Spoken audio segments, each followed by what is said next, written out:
All right, guys, we're back with another Seeing Through Gebser. We're continuing our final section in, I guess the final subsection in the broader section of manifestations of the aperspectival world. We're continuing with literature. We won't end this section on this video, but hopefully in the video, probably in the video after that, we'll be finishing up. We still got a long way to go. I know I've started the past 6 of these videos with an apology for the tardiness on my end. I do apologize. If you saw my latest community note, you know that school started up. I'm in my final class. It is pretty intense. It just takes up a lot of time in a measurable sense. And I also want to make sure I'm not abdicating my duties at home. So I also always have to carve out time for them too. So I apologize. And thank you guys for your patience. I appreciate it. Now let's get right back into it. Now last time we left off, we were talking about the 4 different ways time manifests itself in literature. So essentially, we talked about that, and physically, we talked about that with the eruption of psychic temporicity. So now we are going to be moving on to thematically. Thematically, this is Gebser. Time is expressed relatively late in the new poetry. Marcel Proust's Remembrance of Things Past is one of the important milestones for recent Western poetry, which I believe in America is called In Search of Lost Time. Maybe it is possible he wrote a different book with a separate title, but surely if you're referencing time as a theme erupting in literature and you're referencing Proust, I would imagine you would reference In Search of Lost Time. That would be my guess, but maybe it's possible he wrote another time-related book. This is not a new assertion, but it is substantiated less by the previous insistence on the importance of style, technique, social settings, and thematics in Proust than by recognition of the principal theme stated in the title. Let us note the interpretation of Paul C. Berger. Quote, "The true content of Proust's book is time, while the involuntary or spontaneous recollection, as Bergson called it, plays the principal role. As there is a plane geometry and a solid geometry, so are there 2 kinds of novels since Proust. One, common to all writers, is based on a 2-dimensional psychology, and one, discovered by Proust, is founded on psychology in time. This new procedure of inner stethoscopy, studying the constant change of entities and things, let's repeat that for emphasis, studying the constant change of entities and things, never determines the character of an individual, as the character is in constant change and reconstructs the total person by observing him under diverse external circumstances at various times and through different eyes, i.e., completely aperspectively. While the forms of all other writers are predetermined, perspectively fixed, and frozen into firm and arbitrary traits of character, Proust portrays his heroes as changeable and sometimes contradictory. Proust's method of describing a figure does not separate the present from the past, which the figure more or less consciously lugs along behind. Let's stop. Okay. So this new procedure of inner stethoscopy, the blind leading the blind on this channel, studying the constant change of entities and things. So we already have a 4D integral insight here. The constant change of entities and things. There's an obvious emphasis on time there. No longer are we restricted to the statically set, isolated, and abstract, more importantly, spatially set entities, things, abstract conceptualizations of these things. No, kind of like Goethe morphology, right? That was his great understanding. If you want to understand the plant, you have to understand the plant in time. That is to say, over a series of transformations. And then the earth planta is intuited.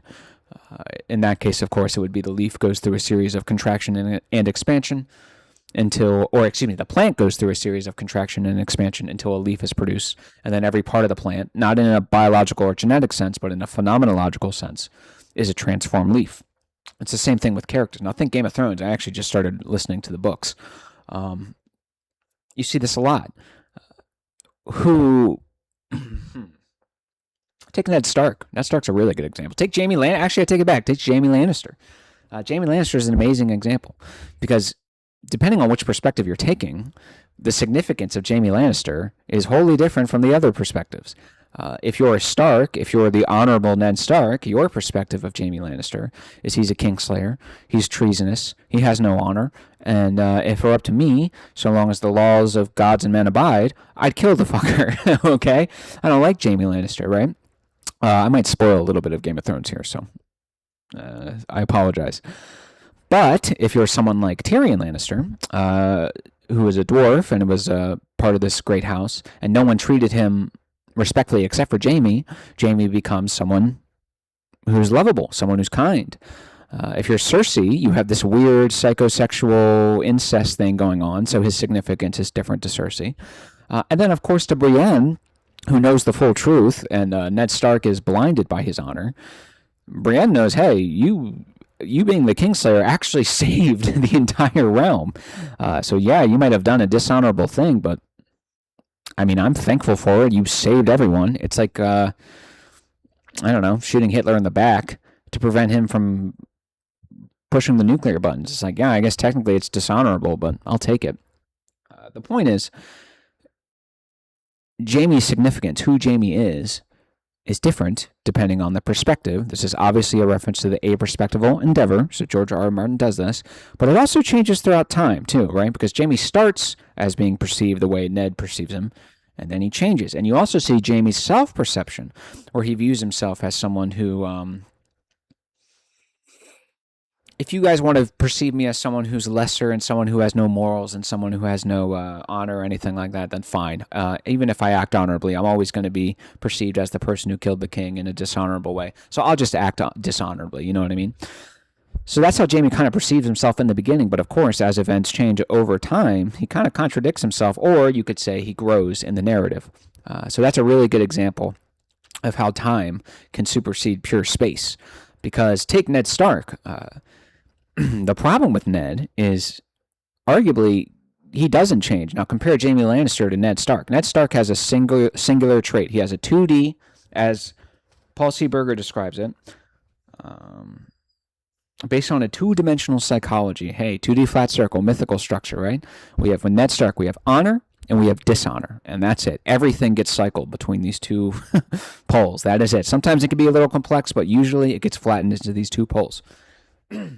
The problem with Ned is he's too rigid. He's too honorable. And it does become a problem because it blinds him to what Jaime Lannister really is. Jaime Lannister is not the evil person that Ned thinks he is. In fact, he was trying to stop the evil person that Ned thinks he is. But of course, Ned is too rigid. He's two-dimensional and too rigid, too tied to that dishonor-honor pole that it blinds him. And it really hurts the realm because we start all this stuff that doesn't really need to happen. And it hurts Jaime, of course, because he gets perceived as this evil no one, evil nothing. Meanwhile, Ned pats himself on the back for how honorable he is and all this crap. It's just ridiculous. So the point I'm trying to make is the character of an individual, Jaime Lannister, is in constant change. There you go. And reconstructs the total person by observing him under diverse external circumstances at various times and through different eyes. You see Jaime when he's with his father and he's with House Lannister and he has to do this sort of, I must be the knight with the gold cloak and I must act in accordance with the social settings and all that stuff. And then you see him when he gets his head or his hand chopped off and he's at his bottom. So this is how you see the characters. I apologize for interjecting Game of Thrones in there, but I think it was appropriate. I think it's necessary. I think it's a good example. Okay, so we're continuing with Paul C. Berger's commentary on Proust.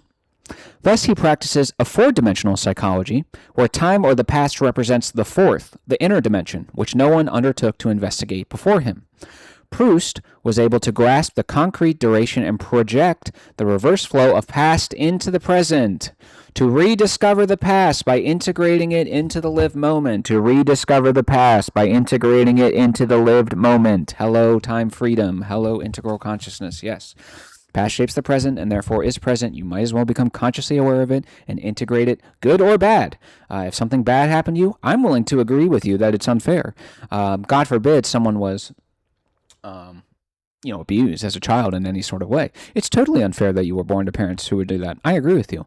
The problem is it's shaping your present, and the longer you ignore it, the worse it's going to get. It's kind of like when addicts talk about rehab.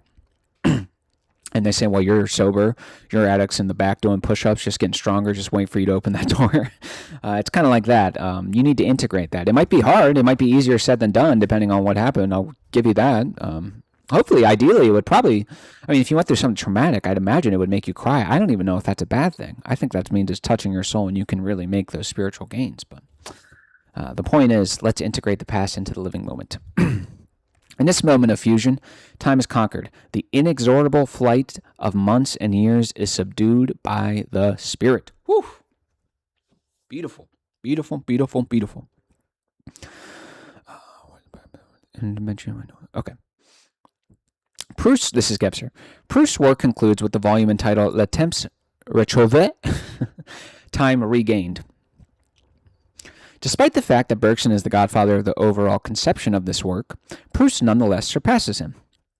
The search for lost time, which is first presented as the past, and the discovery and manifestation of psychic time, psychic temporicity, coupled with the devaluation and disillusionment with clock time, lead him in this concluding volume to time freedom. I'm going to repeat that because that was good.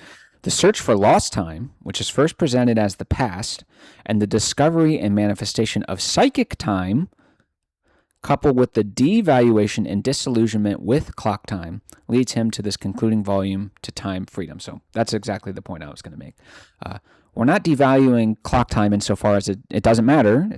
It does. It's very important. You need to show people respect by showing up on time. People can make mistakes. It happens, but don't develop a habit. Even if you awaken time freedom, don't develop a habit of doing that. It's just that it's no longer exclusively held. So that's what we mean when we say we devalue it. But in devaluing it, we raise all the other ones, psychic time, as well as the past, time freedom. There you go.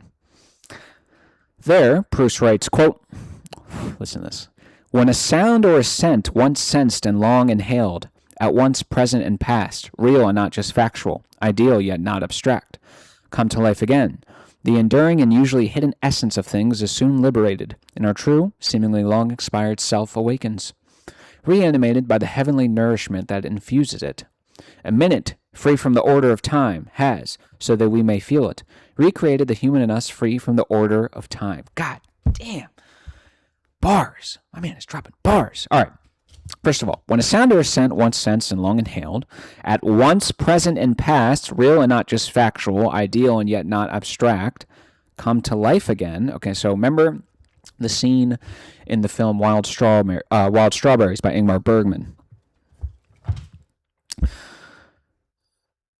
What happens when he goes through his little strawberry garden or strawberry patch? Suddenly, all the memories of past instances, or all the memories that he had when he was a boy and went through this patch, come again. So what's happening here? Time is shaped like a sphere. If time were not shaped like a sphere, the past would not be coming back like it did, because the longer the past goes, the less efficacious it becomes. We just kind of put it behind us. Retarded. But it's not. The past time is shaped like a sphere.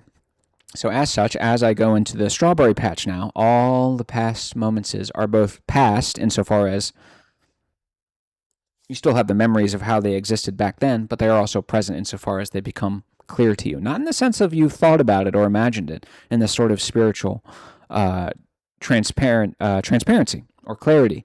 It's a beautiful illustration in the film Wild Strawberries. You must watch that film, and I would recommend you watch or read my Substack review of it. I think it's pretty good.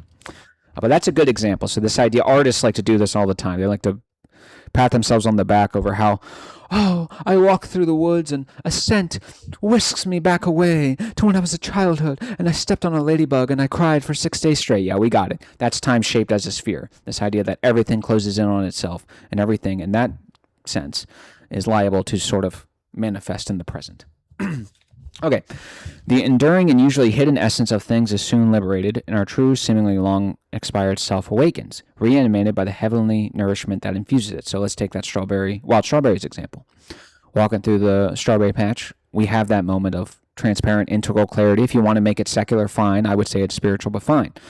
Time freedom emerges, even for a moment. That, Proust is saying, the experience of that is the same. You're essentially experiencing spirit. And if you're experiencing spirit, which is all encompassing, past, present, future, all space, all time, then you have essentially transcended into what does he say? The long expired self awakens, and that long expired self is reanimated by the heavenly nourishment that infuses it. A minute free from the order of time, a minute free from the order of time, that should be mental structure, that's spatial time, has, so that we may feel it, recreated the human in us free from the order of time. This is exactly what T.S. Eliot was talking about in The Dry Salvages. Please watch my reviews of that. There you go. Time freedom, even just for a moment. I had it for literally like 2 seconds when I saw that horse, and boom, spiritual. Okay, this is Gebser. As far as the novel is concerned, James Joyce and Robert Musil stand behind Proust as the greatest novelist of the new style in our epoch. Common to all is their spatio-temporal thinking and depiction. Each poses and resolves the time problem in his own way. With regard to Joyce, Max Reichner, one of the most attentive observers of our era's literary tendencies, has shown this implicitly by referring to the time and place of Ulysses, June 16, 1904, in Dublin. Quote, "Let us think of Dublin on a map as related by lines to thousands of points over the entire world." So that's a spatial map, that is. Corresponding to the spatial system of relations, we can consider that there is a temporal system whose lines stretch from June 6, 1904, to thousands of temporal points in the past, constituting an immense network of significances. I would like to see a more emphasis on the future as well, but okay. Joyce has constructed his Ulysses in accordance with this technique. Every act, every word of his characters has the brief, everyday meaning related to the mere moments of the day, yet each points to the great regularities according to which life orders itself in perpetual renewal. Let's stop there for a second. So every act, every word of his characters has the brief, everyday meaning, right? So we have one layer of significance, which is the brief, everyday layer, related to the mere moment of the day, yet each points to great regularities according to which life orders itself in perpetual renewal. So we're in integral consciousness because we have one layer of significance in terms of the words. Then we also have another layer of significance that points to the great regularities according to which life orders itself. Here's the thing. We also know we're in integral consciousness because the means by achieving this is by integrating time, as evidenced by the statement, orders itself in perpetual renewal. Renewal is a particular form of time, temporal unfolding. So yes, we are in integral consciousness, not only because we can hold multiple layers of significance simultaneously and hold that tension, but also because we've integrated time to do so. In the same way, every moment is pregnant with many future possibilities. There you go. The simple fact in an insignificant man's routine, of itself ridiculous, becomes transparent to the penetrating glance, revealing the great figurations of the spirit. Emphasis on transparency is exactly what the physicists discovered with space-time. Remember, there was this spatial world, the surface level rational, but there was also this hidden world of transparency that we can kind of see it, but also kind of not see it at the same time. Same as also evident by the transparency I just mentioned with my wild strawberries example. It does not thereby become great but significant. Released from its mere individual meaning, it becomes a participant in the whole significance of the world, just as a colorful thread woven into a carpet has a significant function in a greater network of interconnections. Beautiful. This is Gebser now.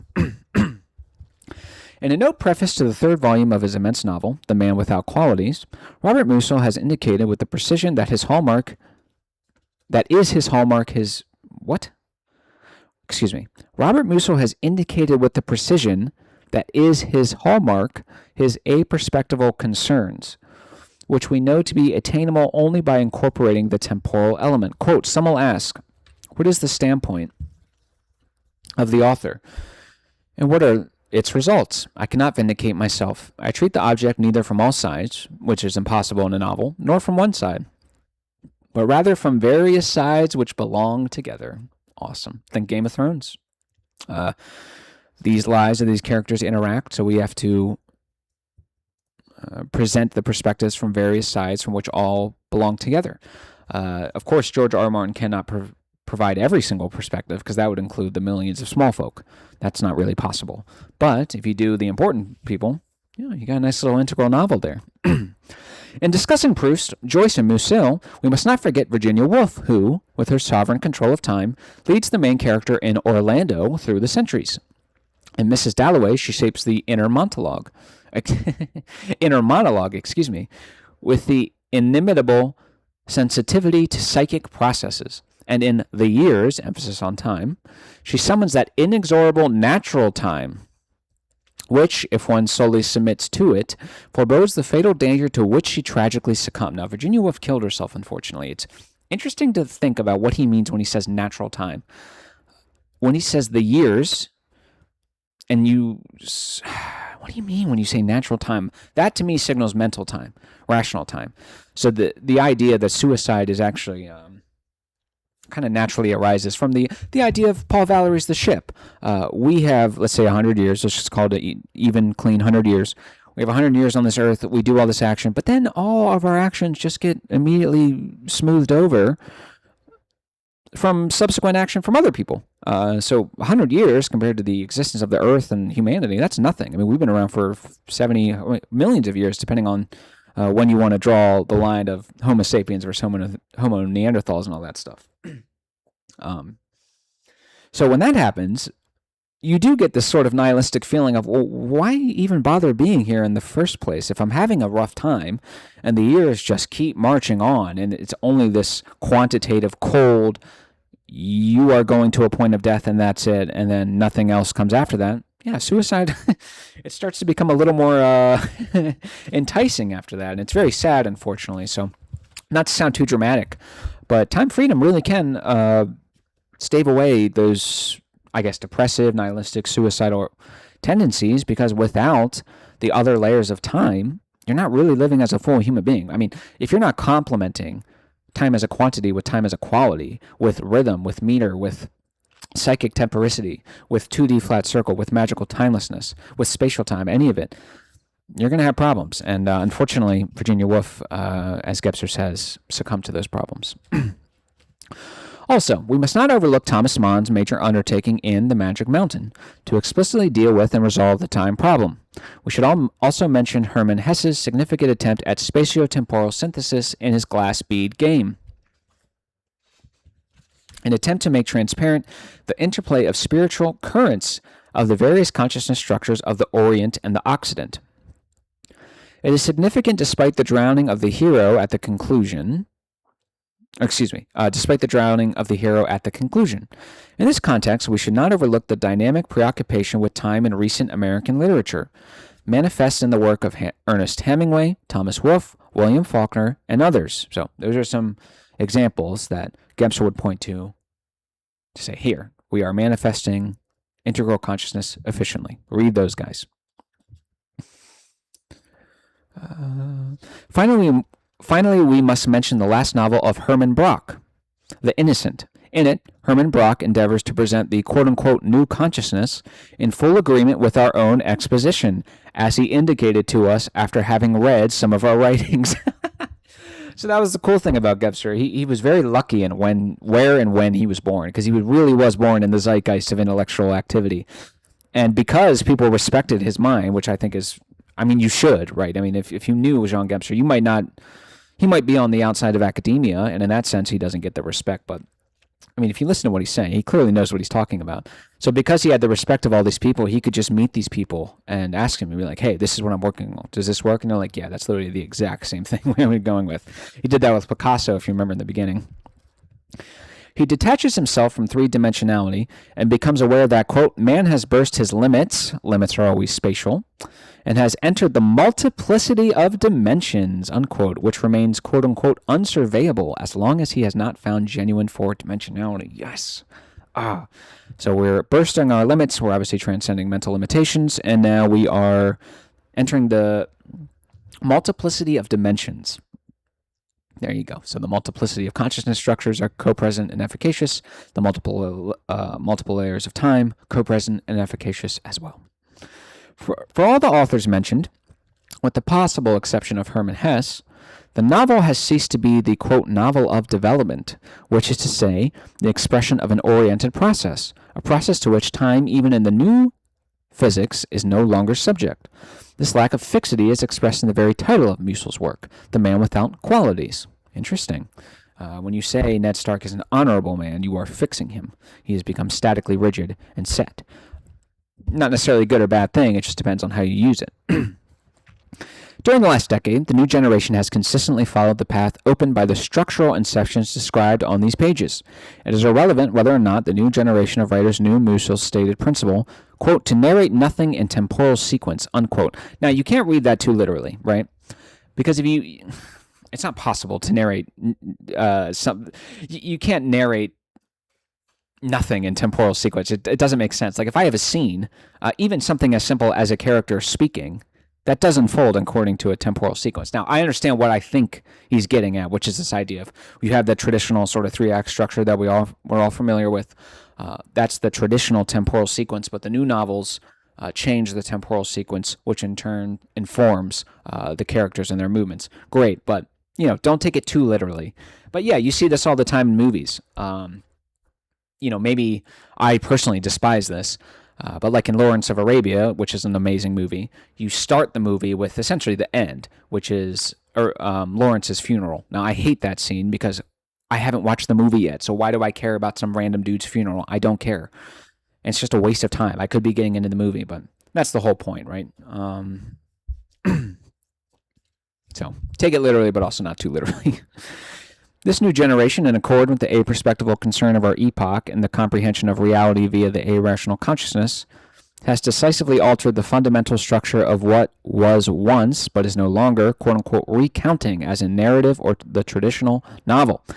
We would mention only Lawrence Durrell, Uwe Johnson, Siegfried Lenz, Hans Ernst Nossack, Alain Robbe-Grillet, and Claude Simon. Literary criticism has also realized the implications of this new consciousness-based tenor, which we have elucidated in terms of the change valuation of the phenomenon of time. It is not only the novel, but the drama as well that has altered its structure. In the new drama, the development or dramatic climax, the mentally oriented plot and its course toward a fixed and predetermining goal is replaced by the relational system of realities, which Max Reichner has spoken in connection with Ulysses. So that's another thing. I hate to invoke Game of Thrones so much, but it does work. In the new drama, the development of dramatic climax, the mentally oriented plot and its course toward a fixed and predetermined goal is replaced by the relational system of reality. So one, you hear this when you hear novelists talk about the creative process. So you will hear, I think they talk about in two separate realms. You have the architect, which is the conscious, ordered, systematic, everything planned out from the beginning. First act is this, then this act, then this act. Everything's planned out. More rational thinkers, as I think you can imagine, like this way of doing things. But then you have what they call the gardeners. And the gardeners start one way. They might have a general plan. But as the story develops, they realize, well, my initial plans, as I was writing this, I had a new discovery during the process, emphasis on time here. So now I want to change up my plans. So now I'm going to do this sort of system of relations rather than sticking to this rigid, static plot, first, second, third act structure. And again, you do see this to an extent with Game of Thrones, because normally the reason why Ned Stark's death was so shocking was because you had the good guy, the main character good guy. He's supposed to meet that climatic, dramatic point at the end, the second or third act, but he does it in the grand scheme of things in the first act, in the first season. So that's why we're kind of playing with the temporal sequencing and, varying results. All right, I'm going to skip ahead a little bit. In verse, T.S. Eliot and Gottfried Benn are the first poets instrumental in expressing the theme of time, since the occasional indications manifest in Hopkins, in Walt Whitman, and later in Ezra Pound and others, can be considered merely inceptual. That's very interesting. I was really, really, really expecting him. There's that famous Walt Whitman line where he says, "Oh, I've contradicted myself? Then I've contradicted myself. I am large. I contain multitudes." That, to me, is a really great poetic expression of trying to transcend rationalism, right? Contradiction isn't the end of the world. I'm large. I contain multitudes, which is to say multiple consciousness structures, which is to say multiple perspectives that don't necessitate contradictions and all this stuff. I was very, very surprised I did not mention Whitman there, but maybe he knows what I'm talking about.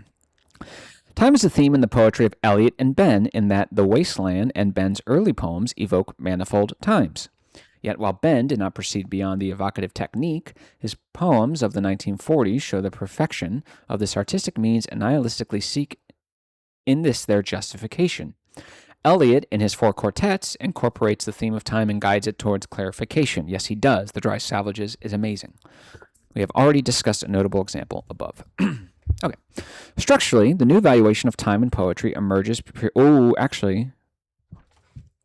I take it back. Structurally, the new valuation of time in poetry emerges purely in the diction and is thus primarily amenable to an examination of grammar and syntax. We have spoken above of Holderlin's inversion of the period, and it is evident again in the poetry of Rilke, among others. The magnificent poem by Mallarmé,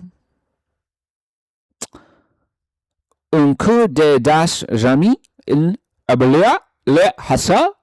That's what French people sound like, okay? Which Stanislas Fumé declared the first Cubist poem, contains quote-unquote ruptures of construction and syntactical liberties that have been annotated in detail by Claude Roulet. Hopkins indulged in an unequaled freedom of diction and style, and is the first to employ an expressly quote-unquote colon style. This is interesting. Where one might expect a because or a since, Hopkins places a colon, thus interrupting the oriented course of events and superseding perspectivity, which is displaced by the a-causal relationship and the pure utterance. Interesting. So even, I'll be honest, I attributed, because I noticed this, you started to see colons replace the word because. I use it in my Substack articles all the time. I didn't realize what I was doing. Gebser is saying that, well, think about what you're saying. Because is trying to be replaced by a colon, which interrupts the oriented course of events and supersedes perspectivity, which is displaced by the a-causal relationship and the pure utterance. I wish he would delve in a little more what he means. There's a little criticism of Gebser. Sometimes he he talks about pure utterance and what can be verified in the acronym. I wish he would be a little clearer about that, because unfortunately, if you're not going to be clear, if someone wants to come up and say, well, I think that's a subjective claim, I don't think that's pure utterance at all, how are you going to prove that? I don't think they're wrong to do that, so I think he leaves himself a little bit open to a criticism here.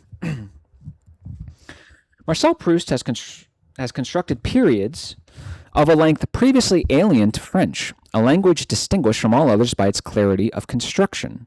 The purely rational construction, the syntactically clearly articulated sentence is extended, indeed exploded, by page-long periodic sentences. We have the traditional paragraph, right? Let's say it's 3, 4, 5 sentences.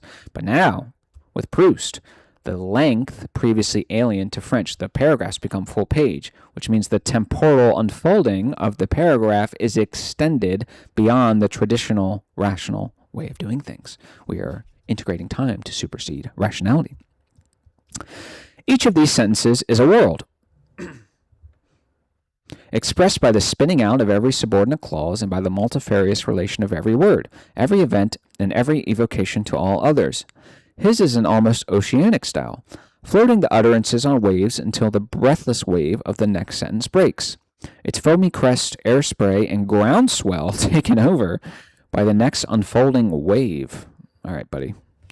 This style reflects the psychic dimension. Proust's language traverses the sea of the soul, rediscovering the temporal duration of the psychic, which permits him to reach the shore of the Acronon following his experience of the sea. Like us, Proust is a survivor of the shipwreck of timelessness, in which he experiences temporicity and comprehends time without perishing, and in which the awareness of being free from the ordinances of time is revealed to him. Pretty cool. James Joyce partially dissolves grammatical construction and gives free rein to powers of association. Yeah, he does, because I remember I was watching, I think John David Ebert put one of the James Joyce classes on YouTube, and I was watching that, which please go, I've said it a trillion times, but go purchase his courses. They're amazing. But one of the words Joyce employed was, what was it? I can't remember the exact sentence, but it had the word world, but instead of W-O-R-L-D, it was W-H-I-R-L-E-D, and it had a whirl in the sense of it was almost like this cyclical process, and he was connecting that to the cyclical processes of the external world. And I thought that was really cool, and it reminded me of what he said, It gives free rein to powers of association. There's, in terms of grammatical construction and logical connection, there's really not much to it. But when you change with the syntax, it can. There's a freedom of associations that you're now able to make. I think it's pretty cool. Thomas Mann exaggerates the constructions to the point of mannerism, seeking to illuminate the multifacetedness of the phenomena described by the aid of stylistic excess. Since it is of merely passing import, we need not elaborate on the total destruction of all grammatical coherence practiced by the Dadaist and even the Surrealist, among others. All of this signifies an attempt to reject the purely discursive, rationalistic mode of thought. Yep, we already kind of covered this. Now and then it succeeds, granting us the realization of an aperspectival inception. Frequently, it merely shatters old, proven values without attaining the new space-time-free realization, which is exactly what's happening to us politically and culturally, by the way. Yet it can no longer be ignored today that, attendant upon this rejection, a number of grammatical categories have undergone a fundamental functional alteration as they are used or avoided in modern poetry. Despite the attraction that an exposition of this particular state of affairs has for the present writer, we shall forego here a repetition of our detailed description of the new structure of grammar in the interest of proportion and admissibility, and shall restrict ourselves to a few general remarks summarizing our earlier detailed exposition and documentation. We are concerned here with the novel employment of certain grammatical categories, which fundamentally reveal the new consciousness structure. These include A, the adjective and the adverb; B, the substantivation of the infinitive; C, the rejection of because or since; D, the rejection of as or like, simile; E, modifications of the comparative degree; F, beginnings with quote-unquote and, as well as G, the new rhyme. So that's where we're ended today. Next week, hopefully, we'll finish this. I think we should. We have a lot to cover. But yeah, hopefully we'll be able to finish it. And then, oh God, then we're really moving on here. Yep, and then we have a summary of the manifestations of the aperspectival world. We get a little section on daily life, and then the twofold task, and then we move forward. I love you guys. Thank you guys for your patience so much. Hopefully you learned something. And let me know in the comments if I failed to explain something and you need something clarified. I love you guys, and I'll see you soon.